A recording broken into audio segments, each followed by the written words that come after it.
காலையில் சாப்பிட்டீங்களா?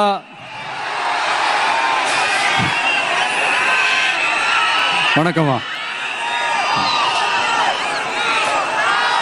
நான் ஸ்ட்ரைட்டா விஷயத்துக்கே வந்துடுறேன்.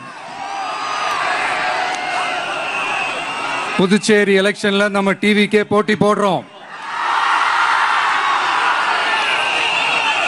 நம்மளோட சேர்ந்து 2 தொகுதியில் நம்ம கூட்டணி கட்சியான நேயம் மக்கள் கழகம் உருளையன்பேட்டை மற்றும் தட்டாஞ்சாவடின்னு 2 தொகுதியில் நிற்கிறாங்க.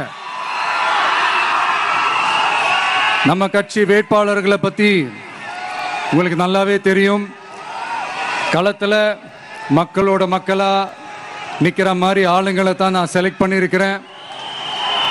நம்மளுடைய அக்கா, நம்மளுடைய தங்கை, நம்ம அண்ணா தம்பின்னு நம்மளுடைய வேட்பாளர்கள், புதுச்சேரி வேட்பாளர்கள் எல்லாரையும் செலக்ட் பண்ணி உங்கள் முன்னாடி நான் அறிவிச்சிட்டேன், உங்கள் முன்னாடி நான் ஒப்படைச்சிட்டேன். அவங்க எல்லாரையும் வெற்றி பெற செய்யணும்னு உங்கள் எல்லாரையும் தாழ்மையுடன் கேட்டுக்கொள்கிறேன்.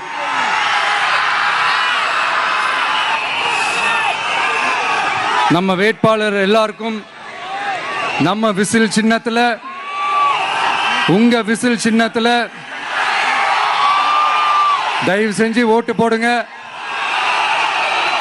நம்ம கூட்டணி கட்சி வேட்பாளர்களுக்கு அவங்களோட சின்னத்திலையும் ஓட்டு போடுங்க. நம்ம டிவிக்கே புதுச்சேரி எலெக்ஷன்ல முதலா போட்டி போடுது. இங்க 2 கூட்டணி இருக்கு.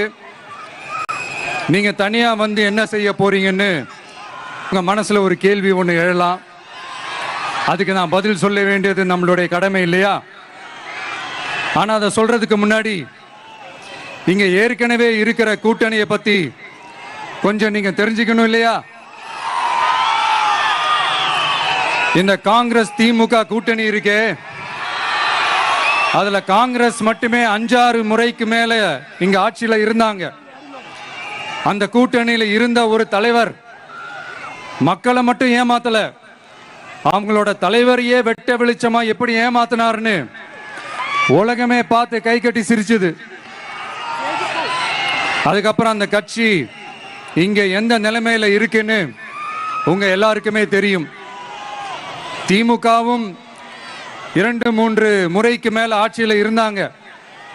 இப்போ 2ம் கூட்டணி, பேருக்கு தான் கூட்டணி.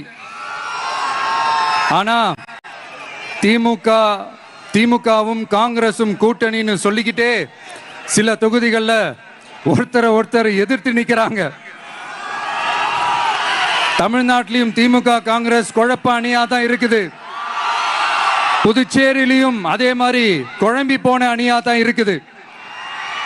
அப்புறம் இன்னொரு கூட்டணி இருக்கே, அதான் என்ஆர் காங்கிரசும் பாஜகவும் சேர்ந்த கூட்டணி. அது சேர்ந்த கூட்டணி எல்லாம் இல்ல, சேர்ந்து இருக்க முடியாம சோர்ந்து போன கூட்டணி. கூட்டணி இருக்குன்னு ஒரு பக்கம், கூட்டணி இல்லைன்னு இன்னொரு பக்கம் தினம் ஒரு நியூஸ் வந்துச்சு. இதுல நம்மளை வச்சு அவங்களா ஒரு அரசியல் நடத்தினாங்க, பார்த்திருப்பீங்க. இங்க இன்னொரு அரசியல் வியாபாரமும் நடக்குது. தமிழ்நாட்டில் எப்படி 2 பேர் சீக்ரெட் அலையன்ஸ் வச்சிருக்காங்களோ அதே ஃபார்முலா தான் புதுச்சேரியிலையும். நம்மளை பத்தி தப்பா கதை சொன்னாங்கல்ல, இப்ப என்னாச்சு? இப்ப நாம தனியா நிக்கிறப்பவே நாம யார் கூடவும் நேரடியாகவும் மறைமுகமாகவும் ஒட்டி உறவாடவே இல்லைன்னு தெரிஞ்சிருச்சு.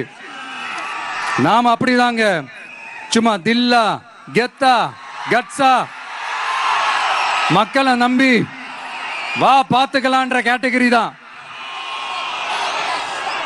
நாம நம்ம மக்கள் பக்கம் நிக்கிறோம், நம்ம மக்கள் நம்ம பக்கம் நிக்கிறாங்க.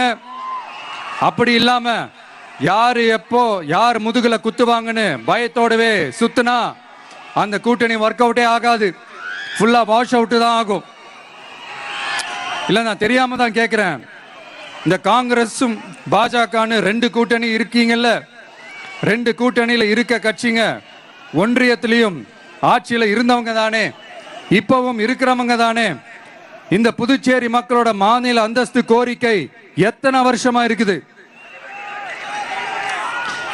அத காங்கிரஸ் கவர்மெண்ட்டும் கொண்டு வரல, பாஜக கவர்மெண்ட்டும் கொண்டு வரல. அமரர் சுஷ்மா சுவராஜ் அவங்க குழு ஒரு அறிக்கை கொடுத்தாங்க. அந்த அறிக்கையில புதுச்சேரிக்கு மாநில அந்தஸ்து கொடுக்கலாம்னு சொன்னாங்க. 20 வருஷத்துக்கு முன்னாடியே சொல்லியும் கூட இதுவரைக்கும் ஏங்க ஒரு கவர்மெண்ட் கூட கண்டுக்கவே இல்லை. இந்த ஒரு கேள்விக்கு இங்க இருக்கிற காங்கிரஸ் திமுக கூட்டணியோ இல்ல பாஜக கூட்டணியோ பதில் சொல்லுவாங்களா? நேரடியா கேட்கிறோம். மனசாட்சி இருந்தா, மக்கள் மேல அக்கறை இருந்தா இந்த கோரிக்கை ஏன் இவ்வளவு நாளா இழுக்கிறீங்க? இப்படி நாம கேட்டதும் இவங்க யார்கிட்டயும் ஒழுங்கான பதில் இல்லாததால என்ன சொல்லுவாங்க தெரியுமா? இந்த விஜய்க்கு அரசியல் அனுபவம் இல்லைன்னு சொல்லுவாங்க. அப்படிதான் நான் போன முறை பாண்டிச்சேரி வரும்போது அந்த ரேஷன் கடை பிரச்சனையை பத்தி நான் ஒன்று சொல்லியிருந்தேன். அப்படியே ஒரு வாதத்துக்கு நான் தெரியாம சொன்னேன்னு கூட வச்சுக்கோங்க. ஆனா விகடன் வெப்சைட்ல ஒரு நியூஸ் போட்டாங்களே, அதுல என்ன சொன்னாங்க? சுமார் 15 வருஷத்துக்கு முன்னாடியே ரேஷன் கடைகள்ல கோதுமை, மைதா, சர்க்கரை, எண்ணெய் உள்ளிட்ட அத்தியாவசிய பொருட்களோட விநியோகம் நிறுத்தியாச்சு. சிகப்பு அட்டைக்கு 20 கிலோ, மஞ்சள் நிற அட்டைக்கு 10 கிலோன்னு அரிசி மட்டும் இலவசமா வழங்கப்பட்டு வந்துச்சு. அதுவும் கடந்த 2016ஆம் ஆண்டு கவர்னராக இருந்த கிரண்பேடி அவர்கள் அரிசி கொள்முதல்ல மிகப்பெரிய முறைகேடு நடக்கிறதா சொல்லி அரிசிக்கு பதிலாக பேங்க் அக்கவுண்ட்ல மக்களுக்கு பணம் போடுறதுக்கு உத்தரவு போட்டாங்க. ரேஷன் கடைன்னு ப்ராப்பரா இருந்த இடத்துக்கு வருஷ கணக்கா வாடகை தரல. அதனால அந்த பில்டிங் ஓனர்ஸ் கடையை பூட்டிட்டாங்க. அங்கங்க ஸ்கூல்ல வச்சுதான் அரிசி மட்டும் தர்றாங்க. அது கூட இப்பதான் கொஞ்ச காலமா தர்றாங்க. அதை விட இன்னொன்னும் சொல்லிடுறாங்க. ரேஷன் கடை ஊழியர்களுக்கு 5 வருஷமா சம்பளமும் தரலன்னு சொல்லி இருந்தாங்க. விஜய் தெரியாம சொன்னாருன்னு மினிஸ்டர்ஸ்ல இருந்து கவனிக்கிறவங்க எல்லாரும் சொன்னாங்கல்ல. இப்போ விகடன் சொன்னதுக்கு என்ன அர்த்தம்னு அந்த மாண்புமிகு மனிதர்கள் கொஞ்சம் பதில் சொல்ல முடியுமா?